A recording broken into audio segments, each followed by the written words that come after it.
प्रिय कथा रसिक प्रेमियों, सादर जय श्री राम। एक लंबे अंतराल के बाद आज मिलना हुआ। बाबा भोलेनाथ, माता श्री दुर्गा, गुरु बजरंगबली, गणेश भगवान, श्री भगवान आपके जीवन में मंगल ही मंगल करें। इन्हीं शुभकामनाओं के साथ आइए आज एक छोटी सी रामचरितमानस की कुछ चौपाइयां हैं, प्रभु का स्मरण करते हैं। इसके बाद आज की लीला का रसपान करेंगे। आज की लीला है परशुराम लक्ष्मण संवाद। इस लीला का आज रसपान करेंगे, लेकिन आइए इसके पहले हम एक शर्त रखते हैं, और शर्त यह है कि कोई शर्त नहीं है, आपको हमारे साथ गुनगुनाना है भगवान के नाम को। तो चलिए प्रारंभ करते हैं। राम सिया राम, सिया राम, जय जय राम। राम सिया राम, सिया राम, जय जय राम। मंगल भवन अमंगल हारी, द्रवौषु दशरथ अजिर बिहारी। राम सिया राम, सिया राम, जय जय राम। राम सिया राम, सिया राम, जय जय राम। जेहि विधि सुखी होहि पुरलोगा, नाथ करहु अब सोई संजोगा। राम सिया राम, सिया राम, जय जय राम। राम सिया राम, सिया राम, जय जय राम। जय सच्चिदानंद जग पावन, अस कहि चले मनोजन सावन। राम सिया राम, सिया राम, जय जय राम। राम सिया राम, सिया राम, जय जय राम। विश्वनाथ मुमु नाथ पुरारी, त्रिभुवन महिमा विदित तुम्हारी। राम सिया राम, सिया राम, जय जय राम। राम सिया राम, सिया राम, जय जय राम। जेहि पर जे कर सत्य स्नेहु, तेहि तिन मिलिहिन कछु संदेहु। राम सिया राम, सिया राम, जय जय राम। राम सिया राम, सिया राम, जय जय राम। जाकर नाम सुनत शुभ होई, मोरे गृह आवा प्रभु सोई। राम सिया राम, सिया राम, जय जय राम। राम सिया राम, सिया राम, जय जय राम। राम कथा सुंदर करतारी, संशय बिहग उड़ावन हारे। राम सिया राम, सिया राम, जय जय राम। राम सिया राम, सिया राम, जय जय राम। राम कथा कलि बिटप कुठारा, सुमिर सुमिरि नर उतरहि पारा। राम सिया राम, सिया राम, जय जय राम। राम सिया राम, सिया राम, जय जय राम। सच्चिदानंद रूपाय जगत्पत्यादि हेतवे, तापत्रय विनाशाय श्रीरामचंद्राय वयं नुमः। सानन्दमानन्दवने वसन्तम्, आनन्दकन्दं हतपापवृन्दं, वाराणसीनाथं नाथनाथं श्रीविश्वनाथं शरणं प्रपद्ये। ॐ रामाय रामचन्द्राय रामभद्राय, ॐ रामाय रामभद्राय रामचन्द्राय वेदसे रघुनाथाय नाथाय सीताया पतये नमो नमः। लोकाभिरामं रणरङ्गधीरं राजीवनेत्रं रघुवंशनाथं कारुण्यरूपं करुणाकरन्तं श्रीरामचन्द्रं शरणं प्रपद्ये। वर्णानामर्थसंहानां रसानां छन्दसामपि मंगलानां च करतारो वन्दे वाणिविनायको। जय श्री राम, जय श्री राम, जय श्री राम। तो आइए आज की कथा का रसपान करते हैं। आज की कथा में हम अग्रसर होने वाले हैं परशुराम लक्ष्मण संवाद की तरफ। जैसे ही परशुराम जी आते हैं जनक जी के दरबार में, सारे राजा भयभीत उठते हैं और जिधर भी दृष्टि पड़ जाती है भृगुपति की, उधर जिस राजा के ऊपर भी उनकी दृष्टि पड़ जाती है वो राजा के शरीर में मानो कांटे, खून नहीं है, इतने भयभीत हो जाते हैं राजा। ऐसे में ललकार करके परशुराम जी बोलते हैं, जनक जी से पूछते हैं कि हे जनक, अब ये बतलाइए कि इस शिव जी के धनुष को किसने तोड़ा है। अत्यंत शीघ्र मुझको बतला दीजिए, नहीं तो जहां तक आपका ये राज्य है वहां तक की धरती को मैं उलट पलट कर दूंगा।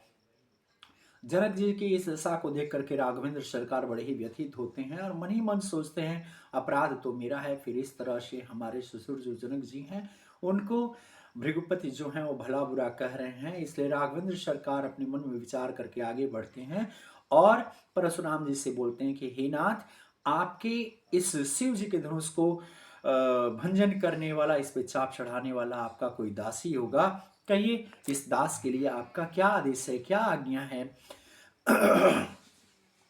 परशुराम जी गुस्सा आ जाते हैं। वो बोलते हैं कि वो दास और सेवक तो वो होता है जो सेवकाई का काम करता है, सेवक का सा काम करता है, और अगर दुश्मन की तरह कार्य करता है तो उसको दुश्मन के नाते उसको संघर्ष भी करना चाहिए, लड़ाई भी करना चाहिए। और परशुराम जी बताते हैं कि हे राम सुनो, जिसने भगवान शिव के धनुष को तोड़ा है वो शस्त्र बाहु के समान मेरा दुश्मन है, और वो व्यक्ति इस समाज से अत्यंत शीघ्र अलग हो जाए, नहीं तो सारे राजा यहाँ पे मारे जाएंगे। ऐसे में लखन लाल जो है मंद मंद मुस्कुराते हुए आगे बढ़ते हैं और कहते हैं कि हे परशुराम जी, हे भृगुपति, बचपन में तो हमने बहुत सारी धनुइयां तोड़ी, लेकिन आपने कभी इस तरह से क्रोध नहीं किया। इस धनुआ विशेष में क्या ऐसा था कि इस धनुष के टूट जाने पर आप कितना नाराज हो रहे हैं, और इस धनुआ पर क्या किस तरह की आपकी ममता है। भृगुपति जो है नाराज हो जाते हैं और बोलते हैं कि हे बालक, ये धनु ही के समान ये धनुष नहीं है, तुम्हें समझ नहीं है कि ये किसका धनुष है। लखन लाल मुस्कुराते हुए बोलते हैं कि हे नाथ, हमारे जानकारी में, हमारे ज्ञान में तो सारे धनुष एक समान हैं। इस तरह के जीर्ण शीर्ण धनुष के टूट जाने से आप इतने व्यथित क्यों हैं।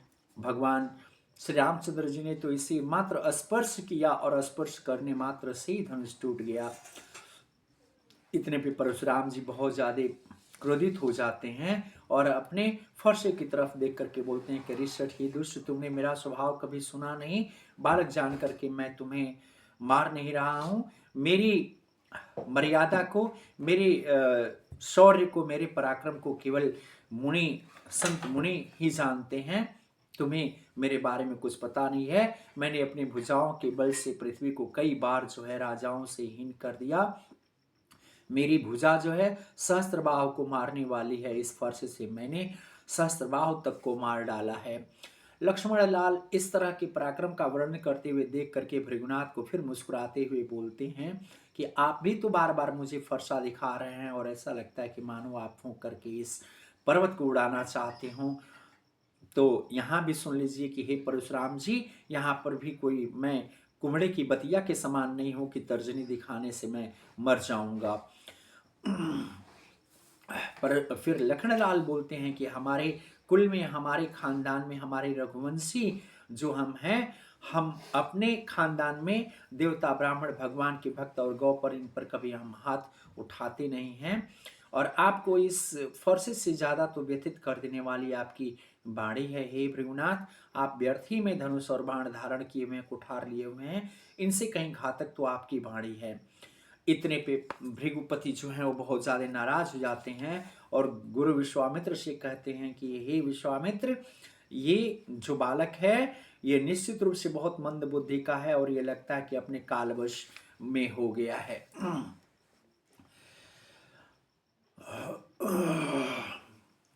इस तरह से बात विवाद होता रहता है।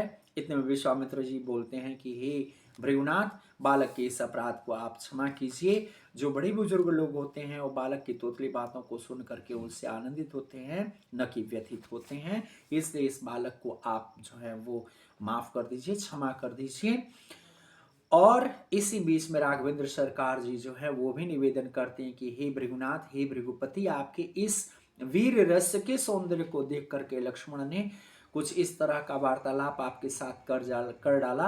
अगर आप विप्र के रूप में आते तो इस तरह से आपके सामने ये इस तरह से बातें नहीं करता। इतनी बात को सुन करके भृगुनाथ जो है वो थोड़ा सा आनंदित होते हैं, प्रसन्न होते हैं।